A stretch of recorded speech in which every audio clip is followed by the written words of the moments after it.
Haya udondoza asali na kinywa chake ni laini kuliko mafuta.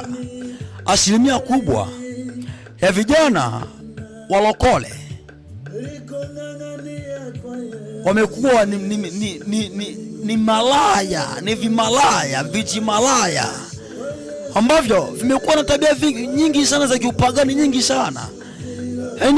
Ni kijana anaongea na binti, lakini maneno ya kiupagani, umalaya mwingi sana umewajaa, kwamba midomo ya malaya udondoza asali. Ambacho kinaitwa asali ni yale maneno matamu ambayo yanadondozwa na mtu huyo. Bwana sifa sana. Yaani maneno matamu hayo yanafananishwa ni kama asali. Yaani yakiingia masikioni mwako yanakuwa ni matamu na kushawishi moyo wako.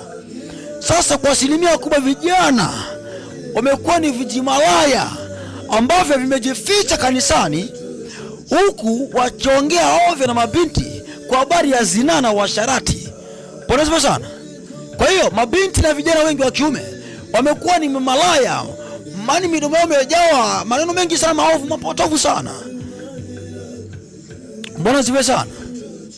Hapo mtu wa Mungu kiambiwa, hebu kubali kuonyeka sasa. Hebu kubali kuambiwa sasa.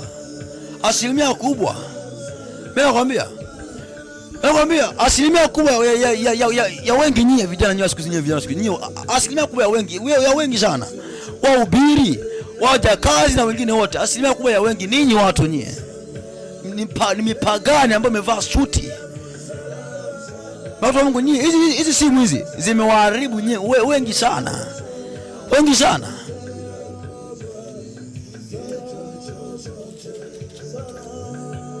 Saba kumi Methali. Hebu